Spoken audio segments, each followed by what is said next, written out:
5 ಗಂಟೆಗೆ ರಿಸಲ್ಟ್ ಬಂದದ ಹಿಂಗ್ ಅನಿಸ್ತಿತ್ತು. ಜರ ಹೊಟ್ಟೆಗೆ ಜರ ಇರ್ತಿತ್ತಲ್ಲ, ಹಿಂದ್ ರಿಸಲ್ಟ್ ಬರುದಿತ್ತು ಅಂದ್ರೆ ಜರ ಇರ್ತೈತಿ. ಖರೆ 2:30 ರಿಸಲ್ಟ್ ಬಂತು. ನನ್ ದೋಸ್ತ ಅವ ನಿಶಾಂತ್ ದೇಶ್ಮುಖ್ ಅವ ಫೋನ್ ಹಚ್ಚಿದ್ ನಂಗೆ. ನಿಮ್ಗೆ ಮೊದ್ಲು ಅವ್ರ ನೋಡಿದ್ರೇನ್ರಿ?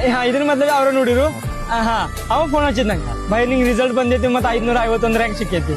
ಅಲ್ಲೇ ಠಗರ ಬಿಟ್ಟು ಜರ ಅವಾಗ ಜರ ಕಣ್ಣೀರ್ ಬಂದು ಅವಾಗ ಅಂದ್ರೆ ರಿಯಾಕ್ಷನ್ ಹೆಂಗಿತ್ರಿ? ಅಂದ್ರೆ ನಮ್ ಹಳೆಲ್ಲ ಇದ್ರು ಅವ್ರಿಗೆ ಅಂದ್ರೆ ಈಗೂ ಏನ್ ಅನಿಸ್ತಿದೆ, ದೊಡ್ಡ ಆದ್ಮಿ ಆಗಿದ ಖರೆ ಅವ್ನ ಮೇಲೆ ಎಷ್ಟು ರೆಸ್ಪಾನ್ಸಿಬಿಲಿಟಿ ಆಯ್ತು ಇನ್ನ ಅವ್ರಿಗೆ ಅಂದ್ರೆ ಏನ್ ಗೊತ್ತಿಲ್ಲ. ಒಟ್ಟು ಸಾಹೇಬಾಗಿದ. ಒಟ್ಟು ಸಾಹೇಬಾಗಿ ಹುಡುಗ ಒಟ್ಟು ಸಾಹೇಬಾಗಿದ. ಇನ್ನು ನಾವ್ ಅವ ಅಪ್ಪಗ್ ಬಿ ಅದ ಅನಿಸ್ತೈತಿ. ಅಂದ್ರೆ ನಾ ಮೊದ್ಲು ಫೋನ್ ಮಾಡಿನು, ನಾನು ಅಣ್ಣಗೂ ಫೋನ್ ಮಾಡಿನು, ಅವ ಆರ್ಮಿದಾಗ ಇರ್ತ. ಅವ ರಿಸಲ್ಟ್ ಬರ್ತೈತಿ ಅಂತ ನೋಡಿ ನಿದ್ದೆ ಹತ್ತಿದ ಅವಾಗ. ಮುನ್ಕೊಂಡ್ ಬಿದ್ದಿದ ಫೋನ್ ಹಚ್ಚಿದ ಅವಾಗ. ನಾವ್ ಹಡ್ಬಡ್ಸಿ ಹತ್ಲ ಅವ ರಿಸಲ್ಟ್ ಅಂತ ನನ್ನ ಒಬ್ಬ ದೋಸ್ತ ಇದ್ದ, ಅಕ್ಷಯ್ ಸೋಳಂಕರ್ ಅಂತ ಒಬ್ಬ. ಅವ್ ನಂಗ ಫೈನಾನ್ಷಿಯಲ್ ಪ್ರಿಪರೇಷನ್ದಾಗ ಫೈನಾನ್ಷಿಯಲ್ ಹೆಲ್ಪ್ ನೀ ಮಾಡಿದ.